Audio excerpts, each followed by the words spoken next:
हाँ, Punam, you are able to hear me? या भैया। Okay. So we'll learn about auto boxing. Okay. So you already know wrapper classes. What is wrapper classes? How many types of wrapper classes we have? What is the use of those? Now you're going to learn about auto boxing and unboxing. Okay. So before Java 5, right? If you write like this, int a equal to 10. Okay.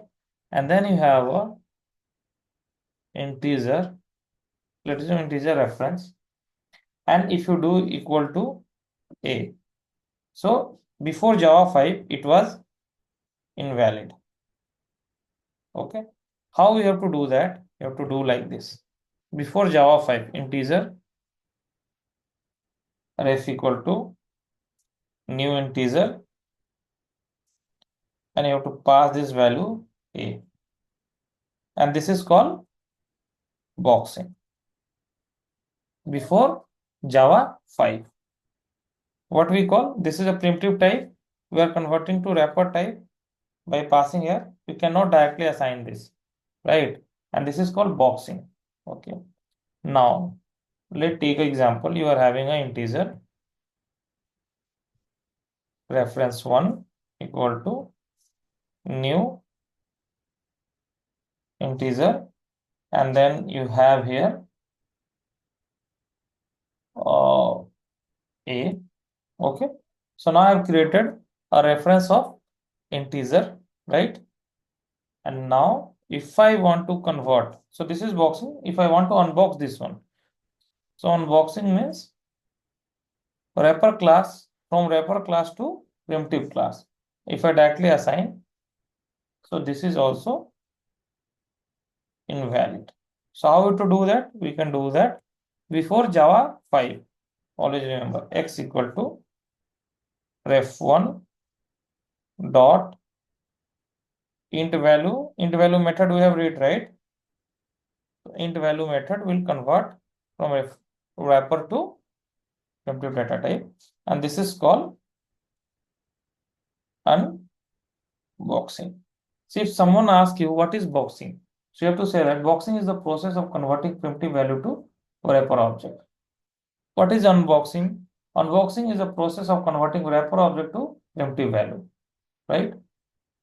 So definition will remain same, but what happened after Java 5? So after Java 5, so what happened then? So let us assume in that after Java 5, if you have integer reference 1 equal to 120, right? So you can directly assign 122 reference, and also if you have int x is equal to 121, you can directly convert from primitive to x. So here you have, let assume, let me, so let assume you are having b, you can assign to x. So b is which type? B is primitive type. I am converting this b directly. So this is called auto boxing. So it automatically happening. You don't have to do that manually. If you see before Java 5, right? So this is invalid. But after Java 5, this is valid due to auto boxing. Okay, clear? Okay, now one more issue we are having, right? So let us assume I am having integer reference 2 equal to new integer 123. Now this is reference 3. I am taking int x equal to reference 3.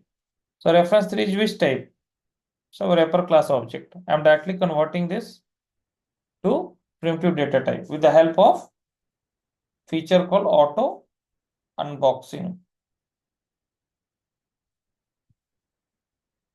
which is possible after Java,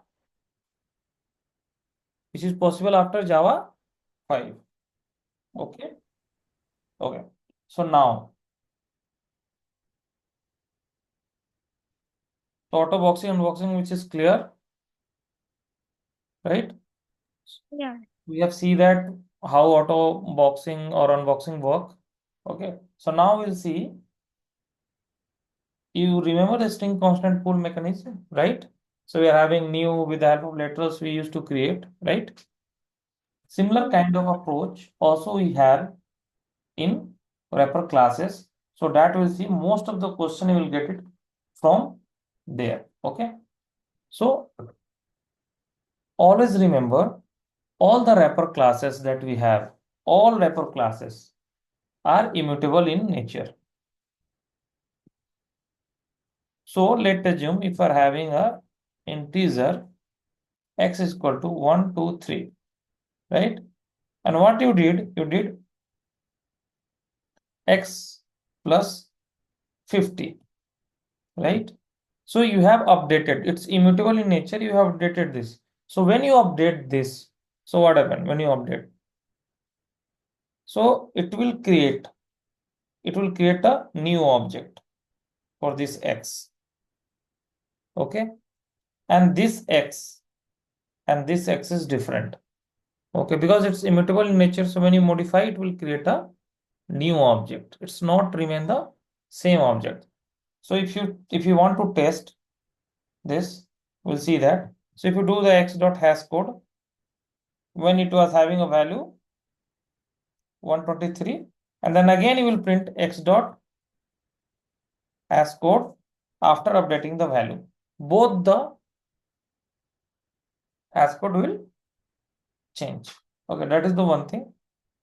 And if you directly see the reference address also, it will get updated. Okay. Okay.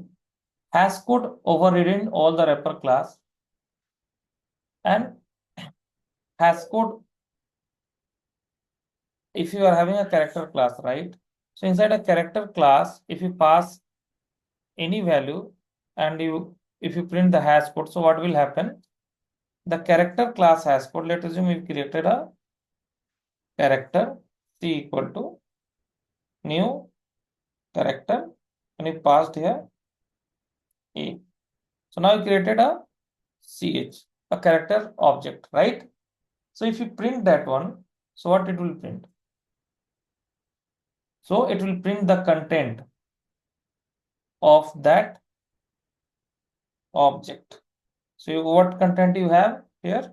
You have a. So basically it will return the ASCII value of the character. It will return 65. Okay? Clear. Or all wrapper classes that we have, right?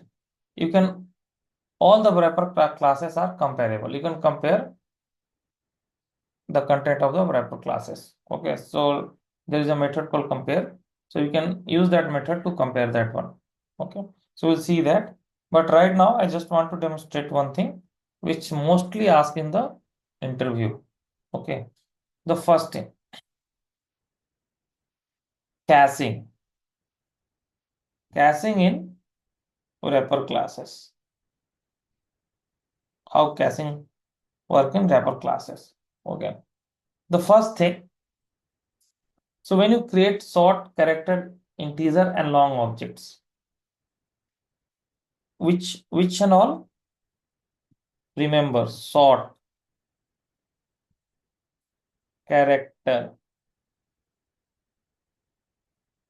integer, and long. These four. So whenever you create the object of these four, right? If it's fall, if you are passing certain content to this four object, let us say we pass 111. So which is fall in between the range of byte. So if it's fall in between the range of byte, so what happen? If it's fall in between the range of byte, all object will point to the same content. Okay, if it's not fall in between the range of the byte, all object will point to the different references. This is clear? Okay. The same case will not apply for float and double. For float and double, no matter whatever value will pass, it will always create a new reference. Okay, clear? Yeah. Now we'll see the example. Whatever I say, it may don't make sense right now, but if you see the example, so what interviewer will do? Interviewer will ask you, my screen is visual. Yeah, भैया. Okay, so I will see one example. So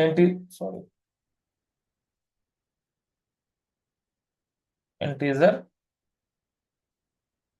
integer. 1 second.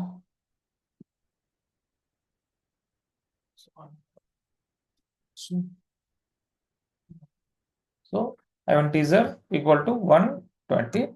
Okay. Now I have integer val2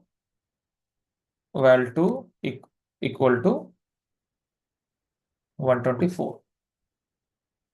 Sorry, let me do 120.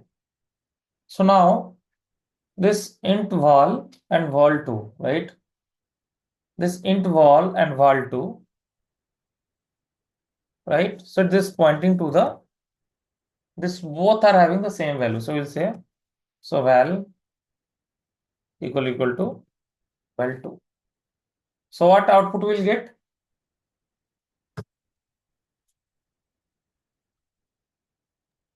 Ponica, Kritika? I I think it's true. I think it will print false. Okay, we'll see that. This true or false? Like you have to say one thing. Okay, True. Yeah, I'm thinking it's true. it is false. I'm thinking it's an integer object. Okay, so now it's true. Okay, you Okay. see that. Okay, so now I will Okay. take another. Uh, let me take 134. Okay, let me take here 134. Okay,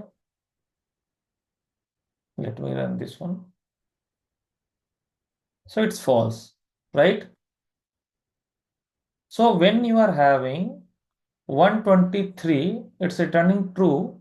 When you are having 134, it's returning false. Okay. So now listen to the point that I already mentioned. So when you create short, character, integer, and long object, right? So while creating, if the content is within the range of byte, then multiple reference will point to the same object. Okay. If the content is not within the range of the byte, then multiple reference point to the different object. Clear? So right now what is happening? What is the range of byte? 127, right? Yeah, minus 128. Okay. Let me do 127 here. Okay. So basically from wrapper class, this is the only question interviewer will ask you and test your basic skill. Okay. No other question you will get from wrapper class. This is the single question he will ask and he will judge your basic knowledge. So this is true. Why? You just remember my point. If the content is within the range of the byte, then multiple reference point to the same object. Okay. Clear? Okay. So now I will just make it 128 and this integer val, right? They will point to the different reference and you will get false. Clear to you all this thing? And this thing will happen with short, character, integer and long. Okay. What about double? Double and float does not participate in this. Okay. New double. So double will not participate. Okay, we'll see here.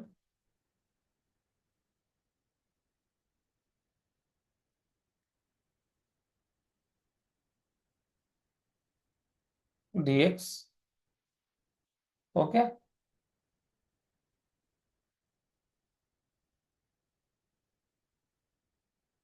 dy, right? Dx equal to dy.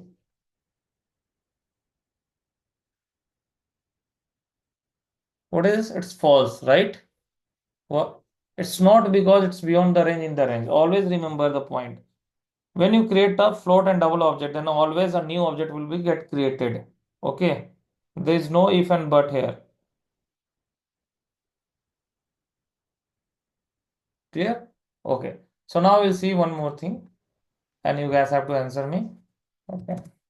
So integer x equal to new integer 1111.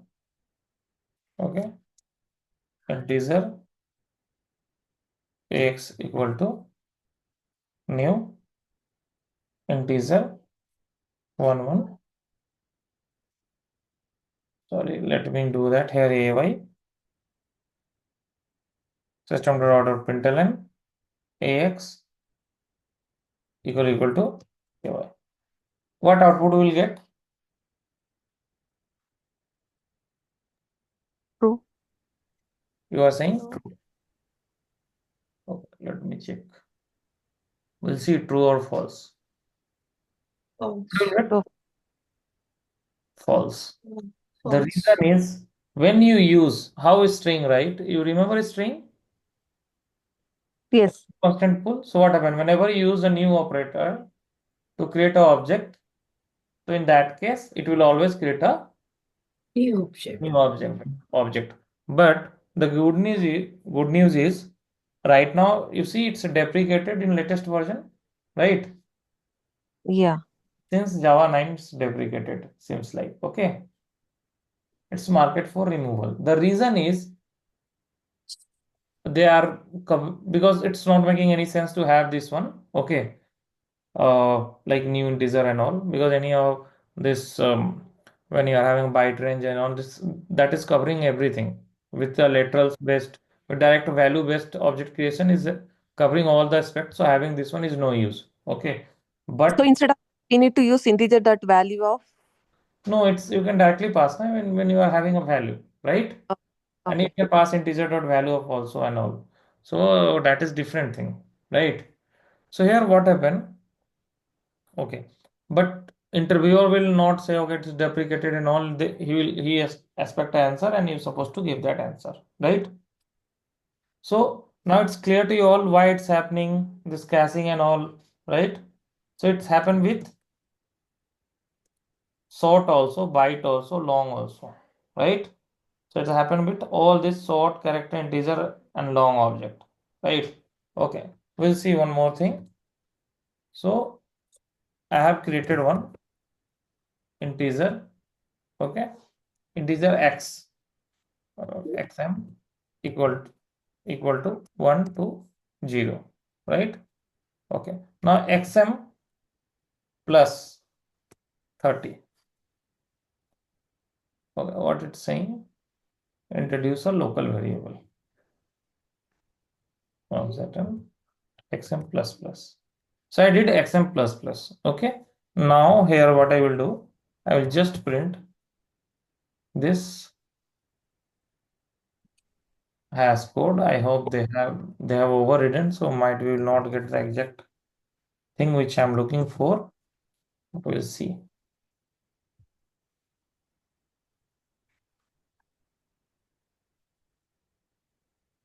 So it's giving 120.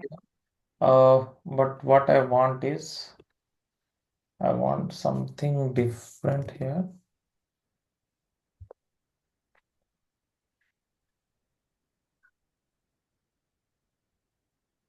They are not having a direct method. Okay. So basically what I trying to convey this. Okay. So this is immutable in nature. So when you update, right, it's not the same object which we are using for 120. It's a totally new object. So what JVM will do, it will create a new object, right? And it will assign this new value to that object. Okay, with the same name.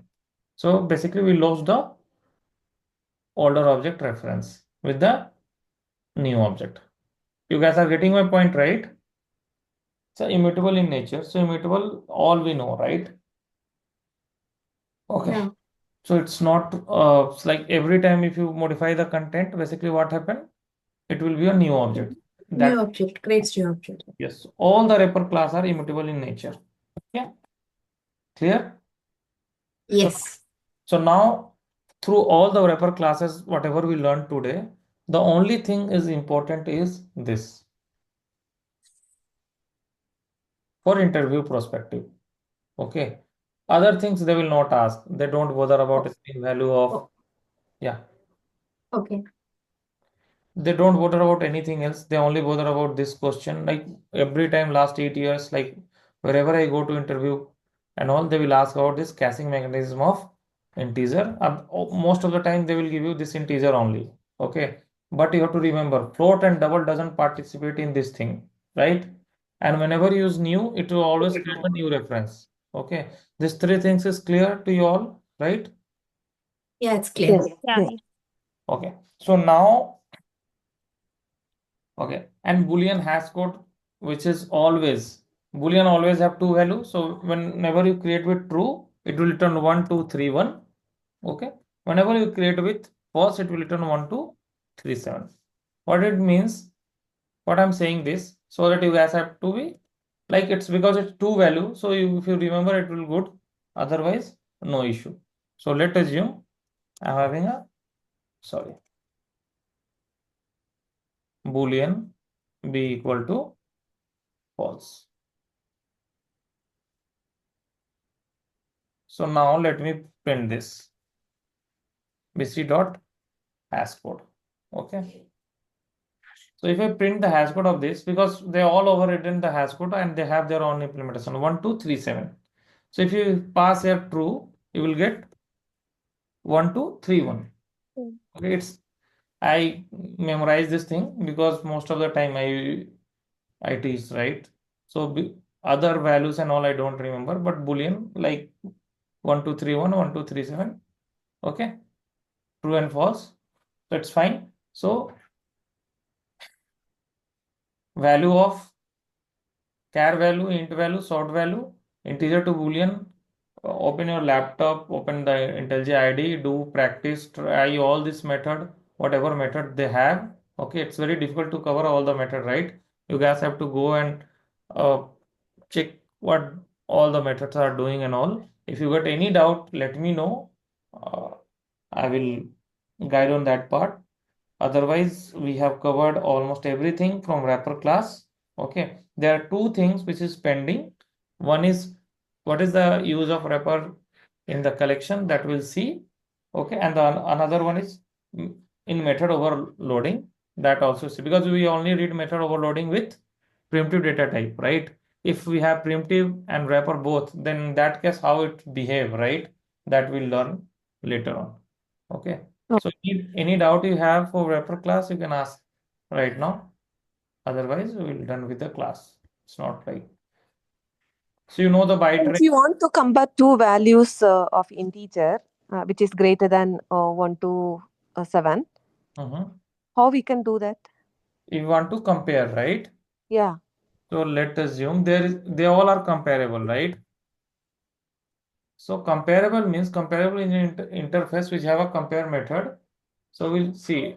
Just take example of this integer value, right? Val and val2. I want to compare this. Okay. So equals also is there. So equals will tell they are equal or not, true and false. Okay. Which is greater and which is not greater, equals will not. Okay. So equals and then val 2. So equals you will use, it will return the value, like it will return the response in true and false. Basically, it's true because both are having the same value. Okay. But there is one method which will tell the first one is greater or second one is greater and both are equal. The method is val dot compare to val 2. So if both are equal, it will return 0. If first one is bigger, it will return 1. If second one is bigger, it will return -1. Okay, so that we'll see. So both are equal, you got 0. So let me make val is 129. So you will get a positive number, which is 1. Any positive number, but mostly you will get 1. 1. Because this val is greater. If val 2 is greater, then you will get negative number. So let me make this 38. Okay. Now you will get negative number because the second value is greater than first value. Clear?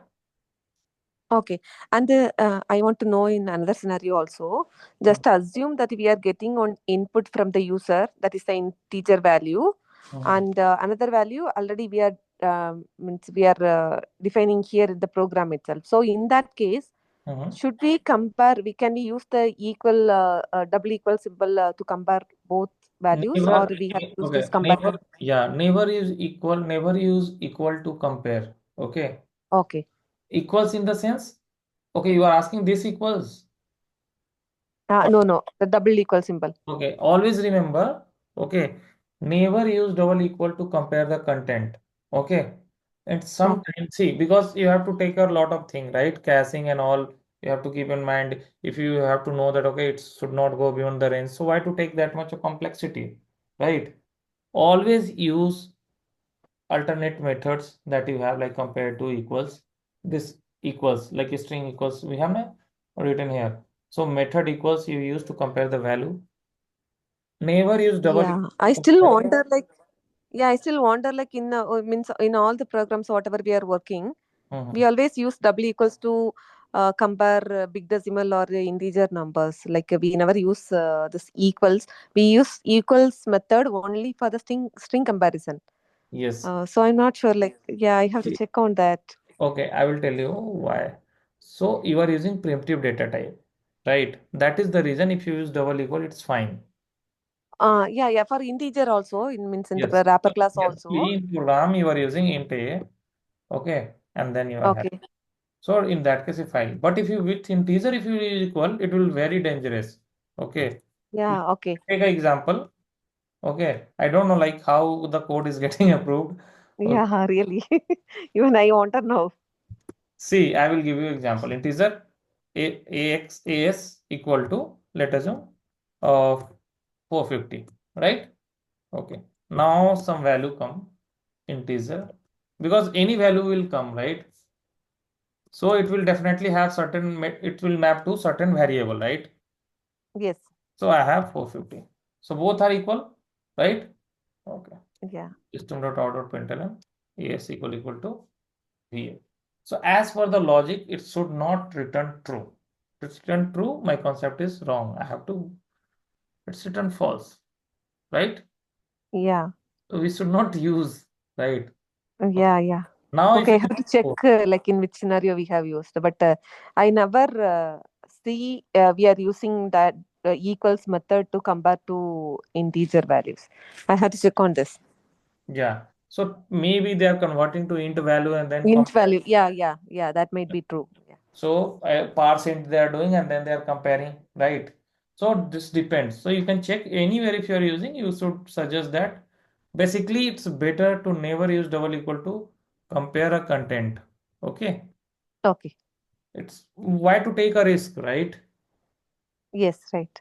We always go for equals or compare to or something. Okay. So you go through this wrapper. I will upload this two video and then you guys go through if you find out any question, anything which have.